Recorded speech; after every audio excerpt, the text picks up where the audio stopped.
your parents, they force you, they try to force you to do things that they are, these matters, there is a disobedience to Allah God Almighty, and the maximum and the one on the top of these actions is joining others with Allah God Almighty. And this does not apply only to this, but for example, if the parents, they abuse the child both physically and verbally, this is a disobedience to Allah God Almighty. Why? Because Allah God Almighty states in the Qur'an that He honored the children of Adam, He honored people. And when parents, they abuse their children, they are disobeying Allah God Almighty. They are disobeying the honored kind of status of people. So in this case, the child, if he tries to go away from this abuse, Allah will bless him. But the parents, they try to use this kind of that you are destined to hell kind of approach as a stick over that child. It's the wrong thing to do. And it produces bad psychological effects in the child. He becomes frightened of religion, he becomes frightened all the time. But the obedience to parents and listening to their words implies only if the parents were believers. A believer, before he does any kind of action, he thinks whether this action pleases Allah God Almighty and he does it, or if it displeases Allah, he wouldn't do it. So I think this clarifies this matter. Now coming to problem number 4, there's a problem in parents not teaching their children their purpose in life. I see this in parents as well, that they don't teach their children why Allah God Almighty placed them on this earth for, what is their purpose in life. And this produces a state of loss in the child. He tries drugs, he tries alcohol, he tries anything that makes him feel alive, because he does not know his purpose in life. Now Allah Almighty teaches us the cure for this in the Noble Qur'an in chapter 31 verse 17, which states, O my son, perform prayer, enjoin people for al-ma'ruf and forbid them from al-munkar, and bear with patience whatever befall you. Verily, these are some of the important commandments ordered by Allah God with no exemption. Now, Allah teaches us in this Quranic verse, and here Luqman is teaching his child his purpose in life, that you should enjoin what is good and forbid what's evil, which means that your purpose in life is to strive to make the word of the Creator supreme. The purpose that Allah God Almighty placed people on this earth is to strive to make the word of the Creator supreme. So that is the purpose that every parent should teach their child, that your purpose in life is to use your capability, to use what Allah God Almighty gave you, to strive to make the word of the Creator Allah God Almighty supreme, and to make the Qur'an supreme on this earth. If a child understands that, then he would not go to drugs, he would not go to alcohol, because he has a goal, and he would use all of his capabilities in that goal. Now the problem number 5, some parents, they teach their children that they are better than other people.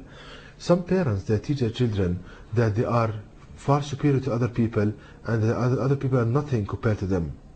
And this is something very dangerous, because this installs arrogance in the child. If the child is taught this, then this increases arrogance in him, and teaches him arrogance.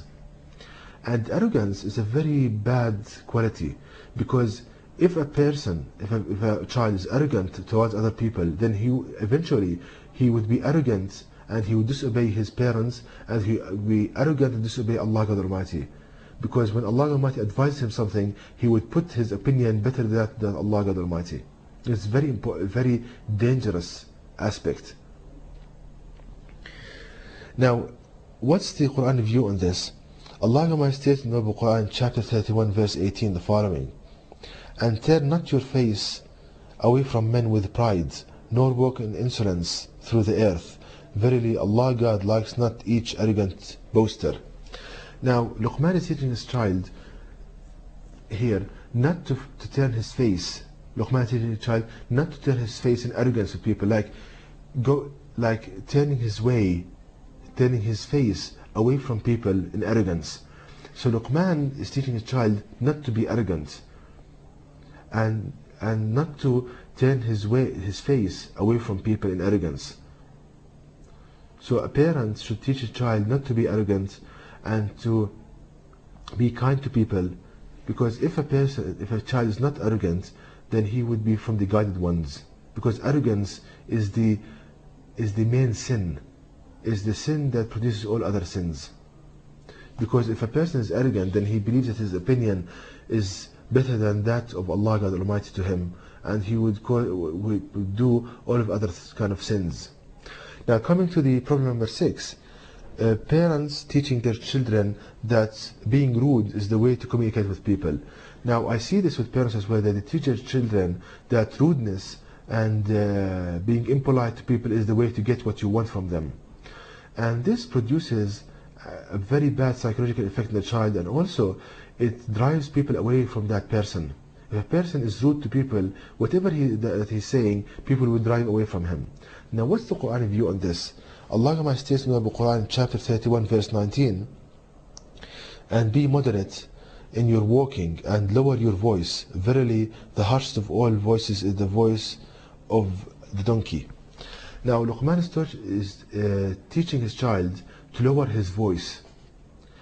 So Luqman is teaching his child that the best way to communicate with people is by good words, by being kind to them, by having a kind, soft voice, because that will drive people, because that will bring people closer to that child, closer to that person, when he talks in a kind, polite way and a soft voice. And Luqman here is convincing his child that this is the way to go by giving the following example, that the harshest of voices is the voice of a donkey. What does this mean? What's the example? What does this example serve? Now, if a person is walking in a region, in a field, and he hears a donkey, that the voice of a donkey has the characteristic of being loud. So that person will try to go, the first reaction that person will try to go away from the source of the voice.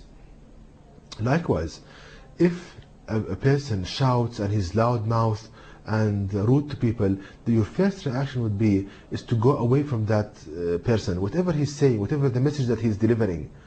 So Luqman is teaching his child, and Allah Almighty is teaching us, that being kind, soft-spoken is the way to communicate with people, because that will bring people closer to that person and the message that's being said.